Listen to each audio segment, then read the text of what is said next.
আবার একবার সেলফ ড্রাইভে উত্তরবঙ্গ আসা। এবারের গন্তব্য কার্শিয়ং, কালিম্পং, ডুয়ার্স হয়ে মেচেদা ফেরা। তো উত্তরবঙ্গ সফরের আজকে হচ্ছে পঞ্চম দিন। গতকাল আমরা ছিলাম তাসিডিং ট্যুরিস্ট লজে। তাসিডিং থেকে হিলটপ ট্যুরিস্ট লজে এসেছিলাম। WBTDCL-এর হিলটপ ট্যুরিস্ট লজ প্রকৃতপক্ষে হিলটপের উপরে অবস্থিত হওয়ার জন্য এটি মেন রোড মানে রিঙ্কিন পন্ড রোড, যে রোডটা সোজা দূরপিনদারা মনাস্ট্রির দিকে যাচ্ছে। ডান দিকে পড়বে প্রথমে তাসিডিং ট্যুরিস্ট লজ, তারপরে পড়বে মর্গান হাউস এবং উল্টো দিকে গল্ফ কোর্স। তো আমরা তাসিডিং ট্যুরিস্ট লজ থেকে কালকে এসেছি হিলটপে। তো WBTDCL-এর যে সমস্ত প্রপার্টিগুলো আছে সেগুলোতে সবই ব্রেকফাস্ট দেয়। তো সাত সকালে ব্রেকফাস্ট করে আমরা বেরিয়ে পড়েছি। এই যে ডান দিকে যে গ্রিন কালারের যে গেটটা রয়েছে, এই গেটটার হচ্ছে নিহারিকা দা ওল্ড হাউসের গেট, এবং তার ঠিক পাশেই হচ্ছে ব্রিক হোমস্টে। তো কালিম্পংয়ের একটা খুব ফেমাস হোমস্টে হচ্ছে ব্রিক হোমস্টে। এই মেন রোড থেকে এই যে সাদা টাটা সুমোটা দাঁড়িয়ে রয়েছে এবং ডান দিকে এই যে গাড়িটা যাচ্ছে, এই সোজা এই রোডটাই হচ্ছে রিঙ্কিন পন্ড রোড। এই রোডটা সোজা যাচ্ছে দূরপিনদারা মনাস্ট্রির দিকে, আর্মি ব্যারাকের মধ্য দিয়ে। ডান দিকেই আপনার পড়বে তাসিডিং ট্যুরিস্ট লজ, জাস্ট এখান থেকে 1 কিলোমিটার দূরে, এবং তারপরে 100 মিটার দূরে মর্গান হাউস ও বাঁ দিকে গল্ফ কোর্স, যেটা আগে বলেছিলাম। তো এই রোডটা রিঙ্কিন পন্ড রোড। এখানে থাকলে আপনি এখানে ধারে কাছে কোনো মার্কেট নেই। মেন কালিম্পং মার্কেট এখান থেকে 3-4 কিলোমিটার দূরে। এই রোডটা নেমে যাচ্ছে কালিম্পং কলেজের পাশ দিয়ে। এই যে বাঁদিকে যে গেটটি রয়েছে, এটা হচ্ছে কালিম্পং কলেজের গেট। এবং কালিম্পংয়ের রাস্তাতে গাড়ি চালানোর একটা অভিজ্ঞতা হলো, এখানকার সমস্ত রাস্তায় খুব সরু। এই জন্য বড় কোনো গাড়ি এলে বা ডাম্পার এলে আপনাকে সাইড দেওয়ার জন্য একদম সেটে ধারে দাঁড়াতে হয়। তো এই রোডটা SD অফিসের পাশ দিয়ে গিয়ে মিশেছে এই চকে। এই যে মূর্তিটা রয়েছে ডান দিকে, এই মূর্তির ঠিক পাশেই এই লাল কালারের টিন দেওয়া যে বিল্ডিংটা, তার পাশেরটাই হচ্ছে এখানকার বিখ্যাত একটি রেস্টুরেন্ট আছে, ক্যাফে কালিম্পং। তো এই রিঙ্কিন পন্ড রোডের ধারে Cloud9 বলে একটি বিখ্যাত রেস্তোরাঁও আছে। এই রোডটি এসে মিশছে মেন রোডের সঙ্গে। এই রোডটা দিয়ে সোজা গেলে আপনি চলে যাবেন সোজা কালিম্পং। এই বাঁ দিক দিয়ে যে রাস্তাটা সোজা যাচ্ছে, এই রাস্তাটা সোজা গিয়ে ডাকছে ডাম্বার চকের দিকে। এই রাস্তাটা অ্যাকচুয়ালি ওয়ান ওয়ে, এটা আসার জন্য, যাওয়ার জন্য নয়। যাওয়ার জন্য হলে আপনাকে নিচের দিকে স্টিপ ডাউনে নামতে হবে, যেটা কালিম্পং মেলা গ্রাউন্ডের পাশ দিয়ে যাচ্ছে। তো কালিম্পং মেলা গ্রাউন্ডের পাশ দিয়ে যে রাস্তাটা যাচ্ছে, সেই রাস্তাটা গিয়ে উঠছে আপনার ডাম্বার চকে। ডান দিকে এই দেখুন, এই যে গেটটা রয়েছে, এটা হচ্ছে কালিম্পং মেলা গ্রাউন্ড। এর পাশ দিয়ে রাস্তাটা গিয়ে সোজা উঠছে ডাম্বার চকে। তার আগে একটা জায়গা আছে যেখান থেকে ডান দিকে রাস্তাটা ঘুরে যাচ্ছে, যে রাস্তা দিয়ে যাওয়া যায় আপনার মঙ্গলধাম মন্দির, এবং হচ্ছে কালিম্পং বাস স্ট্যান্ডটা ওই রাস্তাতেই পড়বে। সেই রাস্তাটা আমি দেখিয়ে দিচ্ছি আপনাদের, চলুন। এই যে ডান দিকে এই গাড়িগুলো দাঁড়িয়ে রয়েছে, ডান দিকে যে রাস্তাটা নেমে যাচ্ছে, এটা যাচ্ছে কালিম্পং বাস স্ট্যান্ডের দিকে। এবার আমরা চলে এলাম ডাম্বার চকে বাঁ দিকে এখান থেকে উঠে এই গোল্ডেন টিপসের পাশ দিয়ে যে রাস্তাটা ডান দিকে মিশছে, এটাই হচ্ছে বিখ্যাত ঋষি রোড। এবার রিঙ্কিন পন্ড রোডটা ডাম্বার চকে এসে ঋষি রোডের সাথে মিশছে। এই ঋষি রোড দিয়ে পুরো রাস্তাটা এখন আমাদের ধরে যেতে হবে ঋষি রোড, যেটা হচ্ছে ঋষি রোডটা পুরো আলগাড়া হয়ে পেডং হয়ে বেরিয়ে যাচ্ছে। তো এখান থেকে কালিম্পংয়ের ভেতরে যাওয়ার জন্য বিভিন্ন দিক থেকে রাস্তাগুলো খুলছে, সেগুলো সম্বন্ধে আমি বিশদ বলছি না। তো ঋষি রোড দিয়ে এই রাস্তা চলে যাচ্ছে। আর একটা রাস্তা প্যারালালি ঋষি রোড থেকে বাম দিকে উপরে উঠে যাচ্ছে, যেটা হচ্ছে গ্রাহাম হোমস্টে পাশ দিয়ে যাচ্ছে। সেই রোডটার নাম হচ্ছে ভালুমার্গ। সামনের দিকে ভালুমার্গ আসবে, চলুন আপনাদেরকে আমি দেখাচ্ছি ভালুমার্গটা। যেটা দেখলি ওর থেকে অনেক ছোট। হ্যাঁ, দূরবীন দ্বারা মনাস্ট্রিটা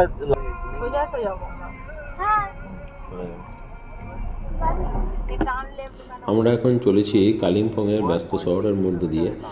কালকে বিকেলে যখন কালিম্পং এসেছিলাম, বিকেলে বাজার ঘোরার জন্য, কিছু কেনাকাটি করার জন্য, এই রাস্তার যা অসম্ভব রকমের ভিড় ছিল। তো কালিম্পংয়ের টোটাল রাস্তাটা আগেই বলেছি খুব সরু কনজেস্টেড রাস্তা, একমাত্র ঋষি রোডটা মেন রোড হওয়ার জন্য এটা চওড়া রাস্তা। তো এখান দিয়ে দুটো গাড়িকে পাশ দিয়ে যাওয়া যায়। তাছাড়া কালিম্পংয়ের অন্যান্য রাস্তাগুলি খুবই সরু, তাও সব জায়গায় ঋষি রোড চওড়া নয়। এই দেখুন আমি যাচ্ছি বলে এই গাড়িটাকে সাইড দিতে হলো সাইডে দাঁড়িয়ে। তো ঋষি রোড ছেড়ে আমরা উপর দিকে উঠবো, এটাই যাচ্ছে ভালুমার্গ, এবং বাম দিকে এই যে এটি রয়েছে এটাই হচ্ছে সেই বিখ্যাত গ্রাহামস হোমস্টে। তো আমরা গ্রাহামস হোমস্টেতে দাঁড়ালাম না। সকালবেলা কালিম্পংয়ে বেরোনোর একটা সুবিধা হচ্ছে যে কনজেশনটা কম থাকে, ট্রাফিক কনজেশন খুব কম। এমনি কালিম্পং খুব রুখাশুকা জায়গা। কালিম্পংয়ের ন্যাচারাল বিউটিটা কার্শিয়ং এবং এর থেকে সম্পূর্ণরূপে আলাদা। তো আমরা দেখতে দেখতেই চলে এলাম ডালপাচান বুদ্ধিস্ট মনস্ট্রিতে। এটা রাস্তার দুই ধারে দুটো খুব সুন্দর বুদ্ধিস্ট একটা শ্রাইন আছে, খুব সুন্দর আমাদের পদ্মসম্ভবের খুব সুন্দর মূর্তি দুই পাশে রাখা আছে। এখানে অনেক টুরিস্টরা দাঁড়ান, আমরাও কিছুক্ষণ দাঁড়িয়েছিলাম, কিছু ছবি টবি তুললাম। ওই যে একটা জিনিস বললাম যে ভালুমার্গ এখানে কনজেস্টেড নয়। ভালুমার্গের একটা সুবিধা আছে, ঋষি রোড থেকে ভালুমার্গ অনেক বেশি আমার রাস্তা ফার্নিশড এবং চওড়া মনে হয়েছে। যদিও এটার কিছু কিছু জায়গায় খুব চড়াই উতরাই আছে, তবে মোরলেস ভালুমার্গ কিন্তু খুব সুন্দর। ট্রাফিক একদম নেই বললেই চলে, খুব কম ট্রাফিক, এবং খুব সমতলই প্রায় বলা যায়। একটু আধটু জায়গায় স্টিপ চড়াই ছাড়া মোটামুটি ভালুমার্গের রাস্তা খুব সুন্দর, এবং দেখতেই পাচ্ছেন যে ট্রাফিক খুব কম, রাস্তার অবস্থা খুব ভালো, কোনো সেরকমভাবে। আমরা এগিয়ে চললাম আরও সামনের দিকে। আমাদের গন্তব্য হচ্ছে রামধুরা। তো ডালপাচান বুদ্ধিস্ট মনাস্ট্রি থেকে এই যে বাম দিকের থেকে যে রাস্তাটা উঠে যাচ্ছে এটাই হচ্ছে বিখ্যাত ডেলো ফাটক। এই ডেলো ফাটক ধরে উপরের দিকে চলে গেলে আপনারা পৌঁছে যাবেন বিখ্যাত ডেলো। তো এই ডেলো ফাটক থেকে সামনের দিকে কিছু দূর এগিয়ে আসলে বাম দিকে পড়বে দুর্গা মাতা মন্দির, এবং একটু এগিয়ে গেলেই পড়বে হনুমান মন্দির, বিখ্যাত হনুমান মন্দির। তো সাত সকালে আসার জন্য একটা সুবিধা যেটা আমাদের হয়েছে সেটা হচ্ছে যে রাস্তায় ট্রাফিক কম। আমি বারবার একটা জিনিসই বলছি, এই রাস্তায় গাড়ি চালানোর একটা আলাদাই মজা আছে। দারুণ রাস্তা, কোনো রকমের সমস্যা নেই, ট্রাফিক কম, আকাশ পরিষ্কার, রৌদ্রোজ্জ্বল, কিন্তু একটু মেঘলা আছে বলে দূরের পর্বত শৃঙ্গগুলোকে ঠিকঠাক দেখা যাচ্ছে না। তো বলতে বলতে আমরা চলে এলাম হনুমান মন্দিরে। আমরা এখানে গাড়ি রাস্তার ধারে সাইড করে রেখে হনুমান মন্দির গিয়েছিলাম। নিচ থেকে অনেকগুলো সিঁড়ি উঠে যেতে হয়, বয়স্ক মানুষদের পক্ষে একটু অসুবিধা হওয়ার কথা। তো হনুমান মন্দিরে ওখানে মোটামুটি মিনিট 30 কাটিয়ে আমরা এগিয়ে চললাম সোজা রামধুরার উদ্দেশ্যে। তো রামধুরা একটা খুব সুন্দর ভিউ পয়েন্ট আছে রামধুরাতে। তো এই যে রাস্তাটা, এই যে এখানটায় এই রাস্তাটা নেমে যাচ্ছে, এই জায়গাটাকে মার্ক করুন। এর থেকে ডান দিকে একটি রাস্তা নিচের দিকে নেমে যাচ্ছে, সে রাস্তাটা গিয়ে মিষ্টি মাউন্টেন হোমস্টের সামনে দিয়ে রাস্তাটা গিয়ে মিশছে মেন ঋষি রোডে। তো আমরা কালকে যখন ফিরবো আমাদের ইচ্ছা আছে ডেলো থেকে এই রাস্তাটা ধরে নামা। তার কারণ হচ্ছে পেট্রোল নিতে হবে, এই রাস্তায় কোনো পেট্রোল পাম্প নেই একমাত্র আলগাড়ার আগে। তো আমরা যেহেতু ডেলো থেকে ফিরবো, কালিম্পংয়ের পেট্রোল পাম্প আমাদের অ্যাভেল করা সম্ভব নয়, তার কারণ আমাদেরকে আবার উল্টো ব্যাকে যেতে হবে প্রায় 10-15 কিলোমিটার। তো আমরা এই রাস্তাটা দিয়ে নিচে নেমে সামনে একটা আয়ুষের পেট্রোল পাম্প আছে, সেইটি আমরা নেব। তো এই রাস্তাটা থেকে এই যে রাস্তাটা সোজা নিচে নেমে যাচ্ছে, এই রাস্তাটা গিয়ে আবার ঋষি রোডে কানেক্ট করছে। আর বাম দিকে যে রাস্তার উপর দিকে উঠে যাচ্ছে এই রাস্তাটা ভালুমার্গ, যে রাস্তাটা হচ্ছে আর্মি ব্যারাকের ভেতর দিয়ে রামধুরা, দারাগাঁও, মুনসং হয়ে পেডং হয়ে রংপুতে গিয়ে মিশছে। তো বলতে বলতে আমরা আর্মি ব্যারাকের মধ্যে চলে এসেছি। আর কিছু দূর গেলেই এই আর্মি ব্যারাকের জাস্ট কিছুটা পরেই 200-300 কিলোমিটার পরেই পড়বে রামধুরা ভিউ পয়েন্ট। তো রামধুরা ভিউ পয়েন্টের একটি বৈশিষ্ট্য হলো রামধুরা থেকে নিচে রংপুর শহরের এবং তিস্তা নদীর আঁকাবাঁকা গতি প্রকৃতি খুব সুন্দরভাবে দেখা যায়। তো আজকে মেঘলা থাকার জন্য রামধুরায় কিছুই সেরকমভাবে দেখা যাচ্ছে না বা দেখা যায়নি। তো আমরা বলতে বলতে এলাম রামধুরা ভিউ পয়েন্টে। জায়গাটা খুব সুন্দর, উপর থেকে নিচে খুব সুন্দর ভিউ দেখা যাওয়ার কথা, কিন্তু আজকে দেখা যায়নি। এবং ডান দিকে রাস্তার পূর্বে বড় বড় পাইনের জঙ্গল। এখানে আমরা কিছুক্ষণ দাঁড়িয়েছিলাম, সময় কাটালাম, চা খেলাম, একটু ম্যাগি ট্যাগি খেলাম বাচ্চাগুলোর জন্য। তারপরে আমরা এগিয়ে চললাম জলসা বাংলোর দিকে। তো আমাদের গন্তব্য হচ্ছে এর পরের গন্তব্য হচ্ছে জলসা বাংলো। তো জলসা বাংলো থেকে আমরা আবার এই রাস্তাতেই ফিরবো ডেলোর উদ্দেশ্যে। তো জলসা বাংলো যাওয়ার পথে পড়বে আপনার রামধরা ভিলেজ। রামধরা ভিলেজের সৌন্দর্য দারুণ। দুই দিকে রাস্তার একদিকে পড়বে আপনার পাইনের গাছ, আর বাম দিকে পড়বে বিভিন্ন ধরনের হোমস্টে, এবং রাস্তা নতুন হয়েছে, খুব ভালো রাস্তা, কোনো সমস্যা নেই। তবে যেটা বলছিলাম, কালিম্পংয়ের প্রতিটা রাস্তা একটু সরু, পাহাড়ি রাস্তা একটু সরুই হয়, কোনো অসুবিধা হওয়ার কথা নয়। এই যে বাম দিকের রাস্তার এখানে একটি খুব নামি হোমস্টে। তো এই রাস্তাটা থেকে কিছু দূর গেলেই ডান দিকে উপরে উঠে যাচ্ছে ইচ্ছেগাঁও বলে যে ফেমাস টুরিস্ট স্পটটি রয়েছে, সেটি উঠে যাচ্ছে। তো চলুন আমাদের সাথে ভার্চুয়ালি এনজয় করুন কালিম্পংয়ের রাস্তাঘাট, রামধরার রাস্তাঘাট সমস্ত। কালিম্পং শহরের ঘিঞ্জিতে যারা থাকতে পছন্দ করেন না বা যারা থাকতে চাইছেন না, তাদের জন্য রামধুরা খুব একটা অল্টারনেটিভ ভালো অপশন হতে পারে, কালিম্পংয়ের একদম কাছাকাছি। এখানে এত সুন্দর পরিষ্কার পরিচ্ছন্ন আবহাওয়া এবং পলিউশন প্রায় নেই বললেই চলে। খুব ভালো জায়গা, এবং এখান থেকে একদম বাম দিকে হোমস্টেগুলোর বারান্দা থেকে খুব সুন্দর ধবধবে কাঞ্চনজঙ্ঘা দেখা যায়। তো আজকে আকাশে রোদ আছে, ডিসেম্বর মাস, আকাশে রোদ রয়েছে, হালকা হালকা ঠান্ডা রয়েছে, কিন্তু ঘোলাটে আবহাওয়ার জন্য কিছুই দেখা যাচ্ছে না। এবং এই রামধরার এই জায়গাটা রাস্তার ধারে ধারে এবং নিচে রামধরা ভিলেজে প্রচুর হোমস্টে আছে এবং প্রচুর ট্যুরিস্ট থাকে। এই দেখুন ট্যুরিস্ট পার্টি দাঁড়িয়ে আছে সবাই বেড়ানোর জন্য, এবং রাস্তার বাম দিক বরাবর সমস্ত হোমস্টেগুলো, বড় বড় হোমস্টেগুলো পরপর সব পড়বে রাস্তার বাম দিক বরাবর, এবং খুব সবকটা হোমস্টে খুব ওয়েল ফার্নিশড এবং রিজনেবল রেট। আপনার থাকা খাওয়া পার ডে পার হেড ওই 1400 থেকে 1500 টাকার মধ্যে সমস্ত সিজনে ঘোরাঘুরি করে। অফ সিজনগুলোতে 1200 থেকে 1500-র মধ্যে যায়। তো এখান থেকে খুব ভালো কাঞ্চনজঙ্ঘা দেখা যাওয়ার জন্য পর্যটকদের একটা ফেভারিট জায়গা রামধরা। রামধুরার ব্যস্ত গ্রাম্য জীবন অতিক্রম করার পরপরই আবার ঢুকে গেলাম আমরা পাইনের জঙ্গলের মধ্যে। তো দেখতে দেখতে চলেও এলাম দারাগাঁও। এখানে সাইড দেওয়ার জন্য গাড়ি একদম রাস্তার ধারে দাঁড় করাতে হয়। রাস্তার কোনো সমস্যা নেই, নতুন রাস্তা তৈরি হয়েছে, রাস্তা সর্বত্র ভালো। দূরে ইচ্ছেগাঁওয়ের পাহাড় দেখা যাচ্ছে, খুব সুন্দর প্রকৃতি। এরকম রৌদ্র ঝলমল দিলে নিজের গাড়ি নিয়ে এই সমস্ত রাস্তায় চালানোর অভিজ্ঞতাই আলাদা, দারুণ অনির্বচনীয় আনন্দ হয়। এবং রাস্তা খুব বেশি স্টিপ ডাউন, খুব বেশি স্টিপ আপ নয়, কিছু কিছু জায়গায় স্টিপ আপ আছে, ডাউন আছে, যেটা পাহাড়ে থাকে সব জায়গায়। সেটা বাদ দিলে মোটামুটি পুরো জায়গাটাই খুব সুন্দর, কোনো রকম সমস্যা হওয়ার কথা নয়। যারা পাহাড়ে নতুন চালাতে আসছেন তাদেরও সমস্যা হওয়ার কথা নয়। এটা যদিও আমার পাহাড়ে দ্বিতীয়বার, আগের বারের জার্নি 7-8 দিন ধরে পুরো দার্জিলিং এবং নেপাল চষে ফিরেছিলাম। এবারে কার্শিয়াং দিয়ে উঠেছি, কার্শিয়াংয়ে 2 দিন ছিলাম, তারপরে কালিম্পংয়ে ঢুকেছি। পেসক রোডের স্টিপ ডাউনে নেমে তিস্তা বাজার হয়ে কালিম্পংয়ের চড়াই উঠে আবার কালিম্পং ঢুকেছি। দার্জিলিংয়ের থেকে কালিম্পংয়ের রাস্তার যেখানে আমার পার্থক্য মনে হয়েছে, কালিম্পং আসার রাস্তা তিস্তা বাজার থেকে পেসক রোড হয়ে কালিম্পংয়ের যে রাস্তা, সেই রাস্তা হচ্ছে চড়াই, সাথে অস্বাভাবিক রকমের হেয়ারপিন টার্ন আছে, যেটা দার্জিলিংয়ের রাস্তাতে আমার অত মনে হয়নি। তো আমি এবারে উঠেছিলাম হিলকাট রোড হয়ে।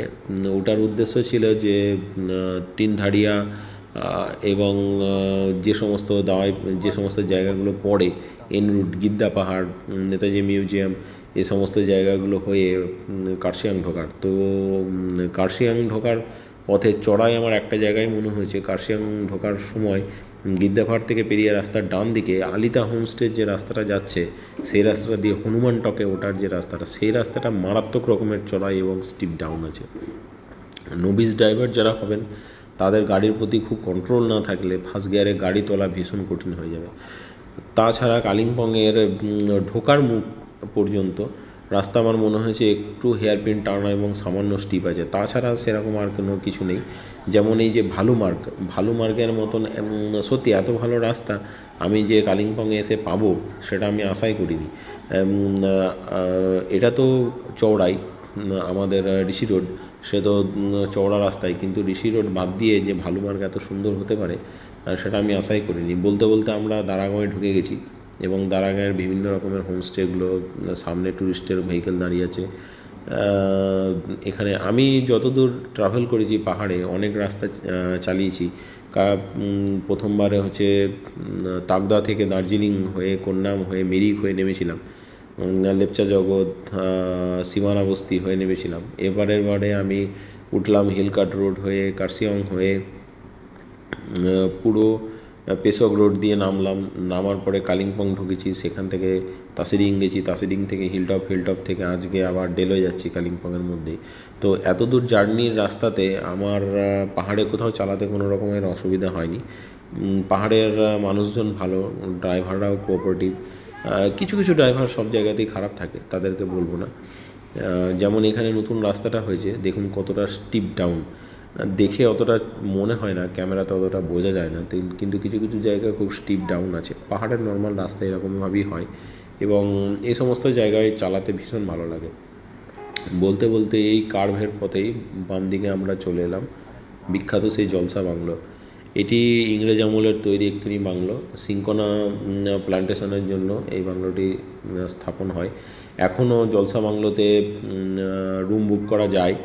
ডাইরেক্টরেট অফ সিনকোনা প্ল্যান্টেশন এইখানে এনাকে মেল করে পারমিশন নিতে হয় থাকার জন্য।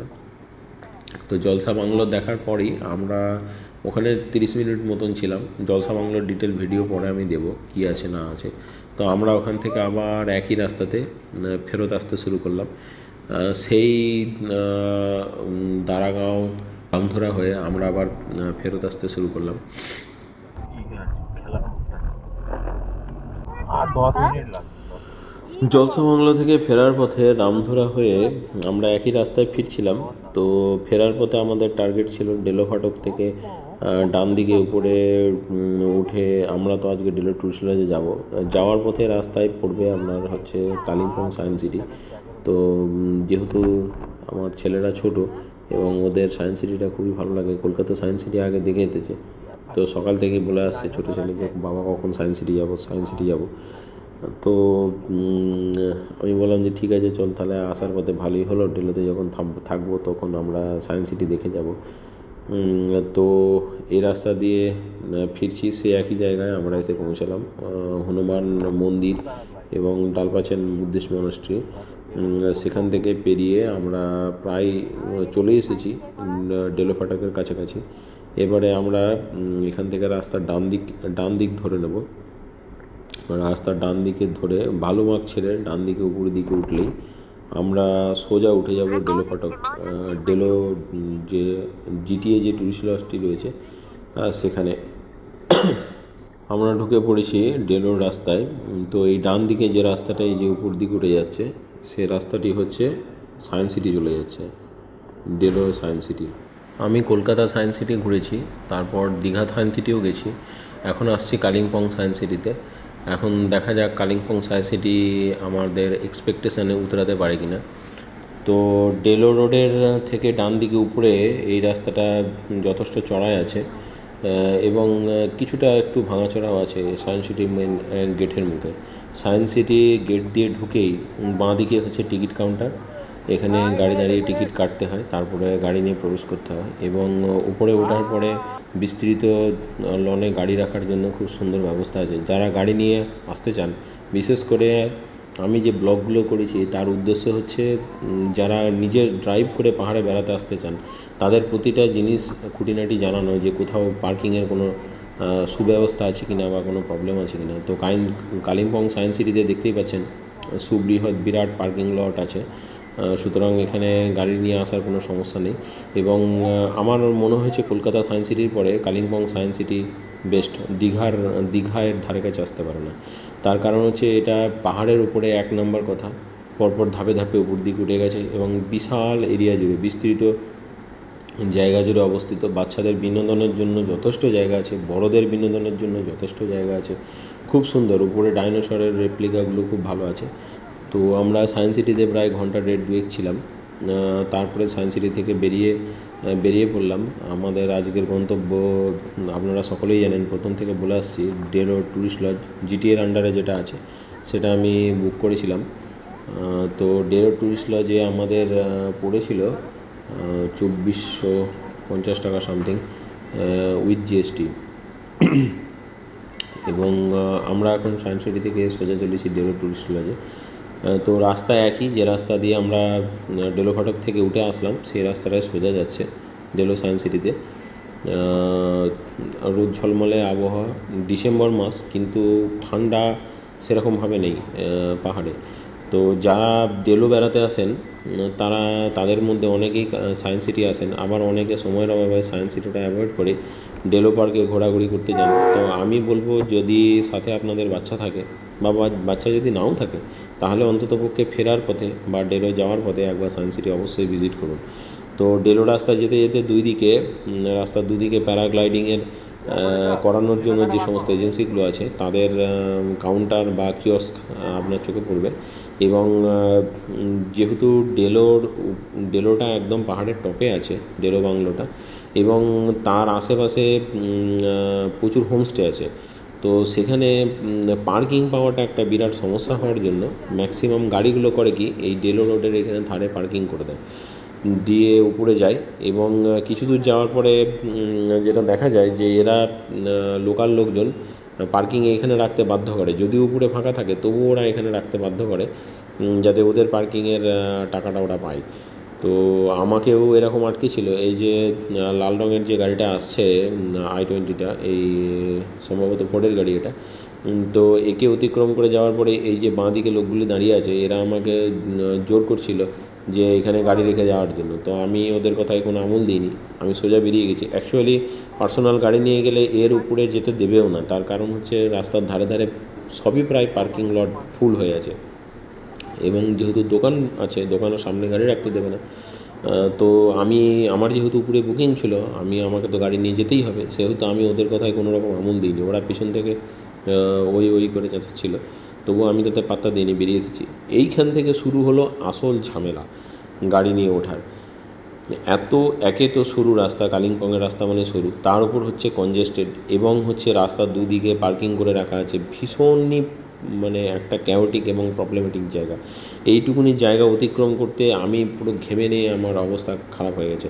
একে চড়াইয়ে গাড়ি দাঁড় করিয়ে রেখে দিয়েছি, তার উপর হচ্ছে চড়াইয়ে স্টপ হয়ে আছে, সেই অবস্থায় হেভি ট্রাফিক, একটা গাড়ি বেরোচ্ছে আর একটা গাড়ি নামছে, তারপরে তাকে সাইড দিয়ে আমাকে একদম 1 ইঞ্চি ফাঁক দিয়ে গাড়ি বার করে নিয়ে যেতে হচ্ছে। উপরে গিয়ে যেখানে ডেলো গেটের বাইরে যে পার্কিং লটটা আছে সেটা ম্যাক্সিমামই ট্যুরিস্ট গাড়িতে ভর্তি, সব মানে বিজনেসের গাড়ি। সুতরাং তারা আপনাকে এতটুকুনি জায়গা দেবে না, তার কারণ হচ্ছে তারা এখানে রোজ আসে ট্যুরিস্ট নিয়ে, তাদের একটা চেনা পরিচিতি হয়ে গেছে এই সমস্ত জায়গাতে। তো তারা আপনাকে সাইডই দেবে না, এবং লোকাল যে পার্কিংয়ের যারা এজেন্সি দায়িত্বের আছে তারা আপনাকে এখানে ঢুকতেই দেবে না। কিছু দূর যাওয়ার পরে এখানে আমাকে এক দাদা জিজ্ঞেস করলো, আপনি এখানে গাড়ি কেন ঢুকিয়েছেন? আমি বললাম যে আমার এখানে পার্কিং আছে। এই যে দূর থেকে আমাকে বলছে যে আপনি গাড়ি হটান, এখান থেকে হটান, দাঁড়ান। আমি বললাম যে কী হয়েছে? বললো আপনি এখানে গাড়ি ঢুকিয়েছেন কেন? আমি বললাম আমার তো পুরো বুকিং আছে। যখন বললো বুকিং আছে তখন বললো আচ্ছা ঠিক আছে, কোনো সমস্যা নেই। এই যে বাঁ দিকে গাড়িগুলো দাঁড়িয়ে আছে, পেছনের গাড়ি যখন বেরোবে, সামনের গাড়িকে সাইড দিতে গিয়ে পুরো জায়গাটা একবারে দয়ে মজে অবস্থা, এরকম মানে পঙ্কিল অবস্থা, এরকম গিদিগিচ্ছির কন্ডিশান আমি আগে দেখিনি। যারা হয়তো ভাড়া গাড়িতে যান তারা জিনিসটা কিছুই বোঝেন না, তার কারণ তারা গাড়ি থেকে নামছেন, গেটে ঢুকছেন, বেরিয়ে যাচ্ছেন। কিন্তু ড্রাইভারের যে কী পরিমাণ প্রবলেম হয় এইখানে গাড়ি ব্যাক করানো, গাড়ি ঢোকানো, পার্কিংয়ের জায়গা পাওয়া, তাও মানে অকল্পনীয়। কেননা রাস্তার ডান দিকে আপনার 2 হুইলার রাখা আছে, একটু যদি টাচ করে তো আপনার গাড়ির এবং আপনার পুরো 12টা 5 বাজিয়ে দেবে। এরা লোকাল ছেলে, ম্যাক্সিমাম সব লোকাল নাম্বারের গাড়ি, এরা আপনার 12টা 5 বাজিয়ে দেবে। এরপরে আছে ট্যুরিস্ট গাড়ি, এরা রোজ এখানে আসে, এদের একটা দবদবা আছে, এর ফাঁক দিয়েও আপনাকে গাড়ি নিয়ে বেরিয়ে যেতে হবে মাথা ঠান্ডা রেখে। কারোর সঙ্গে কোনো রকমভাবে আর্গুমেন্টে গেলে হবে না, কোনো রকমই কিছু গেলে হবে না। যাই হোক, আমরা ডেলো গেটে এন্ট্রি করছি। এখানে যিনি দায়িত্বে থাকেন, টিকিট কাউন্টারের দায়িত্বে, তিনি খুব হাসি মুখে আমাদের অভ্যর্থনা জানালেন। ডান দিকে মেসেজ ভিডিও করছে, ভেতরে গ্র্যান্ড এন্ট্রি। তো আমি লাস্ট ডেলো এসেছিলাম 2011 সালে। তখন আমার বড় ছেলে একদমই ছোট, জাস্ট 2-3 মাসের হবে। তো তখন আমরা নেওড়া ভ্যালি ট্রেকিং করতে এসেছিলাম, তার সাথে আমাদের ডেলো থেকে রিটার্ন হয়ে আমরা ফিরেছিলাম। তো তখন যখন আমি ডেলোতে ঢুকেছিলাম তখন ডেলোর অবস্থা এত বাজে ছিল না। এখন দেখলাম পুরো রাস্তার ধারে জঙ্গল হয়ে গেছে, গাছ ট্রিমিং নেই, লাইট স্ট্যান্ডগুলোতে একটাও লাইট নেই, সব ভেঙে পড়ে আছে। তো যাই হোক, যা অবস্থায় আছে হোয়াট এভার ইট ইজ, যা আছে তাই অ্যাকসেপ্ট করতে হবে। কিন্তু তখন একটা আমার ইচ্ছা ছিল যে যদি কোনো দিনে ভবিষ্যতে ডেলো আসি তাহলে এই রাস্তা দিয়ে আমি গাড়ি চালিয়ে ঢুকবো, নিজের গাড়ি চালিয়ে। তার কারণ আমি তখন দেখেছিলাম 2-3 জনকে যারা গাড়ি নিয়ে একদম মানে ডাঁটসে ঢুকছে। তো আমার তখন একটা ইচ্ছা ছিল যে আমিও তো ডেলোতে নিজের গাড়ি নিয়ে একদম ডেলোর ভেতর পর্যন্ত এসেছে, এরকম ভিডিও হয়তো আপনারা ইউটিউবে কোথাও পাবেন না। তো আমার একটা প্রয়াস ছিল যে আমি যদি কোনো দিনও যাই তাহলে পুরো ভিডিওটা দেবো, যাতে লোকজনের কোনো অসুবিধা না হয়। যদিও অসুবিধা হওয়ার কথা নয়, তার কারণ রাস্তা খুবই ভালো, কোনো সমস্যা নেই। তবুও যারা সেলফ ড্রাইভে আসেন তারা ভিডিও এরকম খোঁজেন যে পুরোপুরি জায়গায় পৌঁছানো যাচ্ছে, স্পটটা কীরকম, কোনো রকম সমস্যা আছে কি না, বা এই জিনিসগুলো। তো কোনো রকম সমস্যা নেই, রাস্তা খুব ভালো, কালিম্পংয়ের রাস্তাঘাট, ভালুমার্গ এবং ঋষি রোডের অবস্থা খুবই ভালো, কোনো রকম সমস্যা নেই। আপনারা দারুণভাবে গাড়ি নিয়ে চলে আসতে পারেন। তো বাড়ির সামনে পার্কিং করতে দেয় না, পিছনের দিকে বিস্তৃত ঘাসের লন আছে এবং স্টাফ কোয়ার্টার আছে।